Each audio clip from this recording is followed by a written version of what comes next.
আসসালামু আলাইকুম গাইস, আজকে হবে হাঁসের মাংস রান্না। পুরো এক বোল। এদিকে পেঁয়াজ আছে, এদিকে টমেটো, এদিকে আদা রসুন মশলা। ফাইন, বিসমিল্লাহির রহমানির রহিম।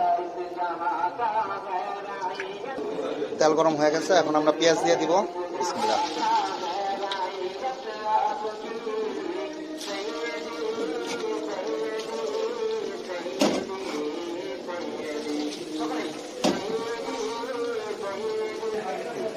এবার আদা রসুন আমরা অ্যাড করে দিব এর সাথে পরিমাণ মতো। আদা রসুন অ্যাড করা হচ্ছে পরিমাণ মতো। হলুদের গুঁড়া মরিচের গুঁড়া দিয়ে দিব পরিমাণ মতো। এটা কিসের গুঁড়া ভাইয়া? মরিচের গুঁড়া। মরিচের গুঁড়া। হাঁসের মাংস যেহেতু মরিচের গুঁড়াটা একটু পরিমাণ মতো বেশি দিতে হবে, একটু ঝাল ঝাল হলে ঘাটতি মশলা। হ্যাঁ, ঝাল ঝাল হলে টেস্টি হবে খাবারটা।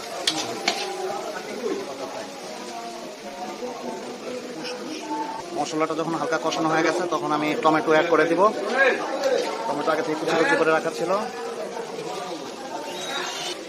একটু একটু পানি দিব আর এটাকে ভালো করে কষাবো। এবার গরম মশলা দিয়ে দিব ছিটিয়ে ছিটিয়ে, হালকা একটা নাড়া দিব।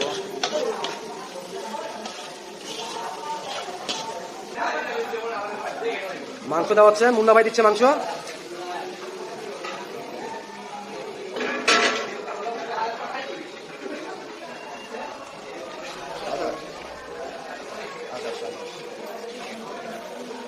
মশলাটা মিশিয়ে দিব।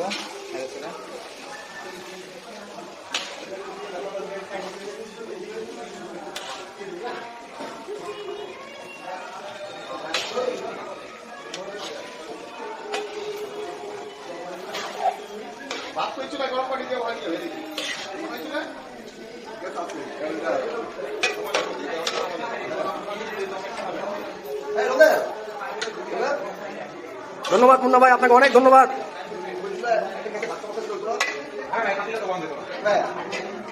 এখানে অন্য চুলায় আমি একটু জিরার গুঁড়ো নিয়েছি, এগুলাকে হালকা একটু ভেজে নিব।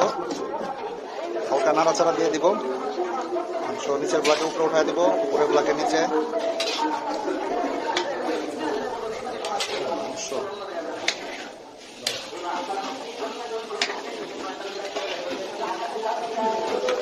দুই মন জোর মাংস, 2 মন, 1 মন তো হবেই।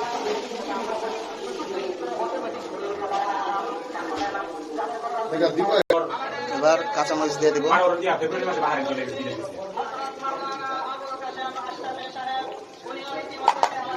কাঁচামরিচ দিয়ে হালকা কানাড়া দিয়ে দিব।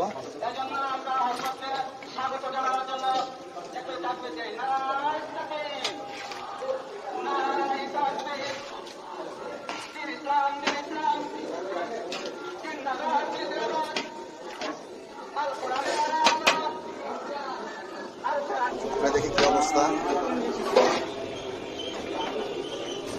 কালারটা মাত্র আসতেছে, জোস একটা কালার আসছে। এটা হবে হাঁসের মাংসের ঝাল ঝোল।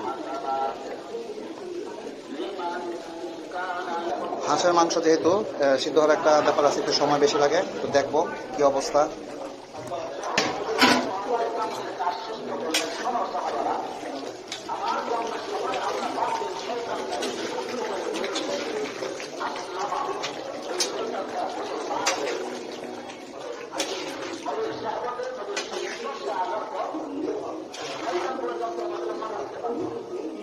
নাড়া দিয়ে দিব ভালো করে, তারপর ঢাকনা দিয়ে আবার ঢেকে দিব।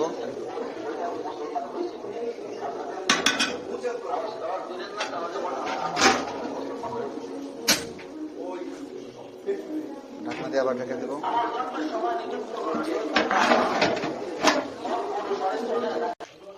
ভেজে রাখা জিরার গুঁড়াটা এবার উপর দিয়ে ছিটিয়ে দিব। দারুণ সুন্দর কালার আসছে। এবার জাস্ট সেন্টের জন্য দিব, এটা স্বাদটা বাড়িয়ে দিবে। আমাদের হাঁসের বোনা রেডি। হালকা নাড়া দিয়ে দিব, কমপ্লিট। সবাইকে ধন্যবাদ। প্লিজ ফলো দিয়ে পাশে থাকবেন। এরকম মজাদার সুস্বাদু রান্না দেখার জন্য প্লিজ ফলো দিয়ে রাখবেন।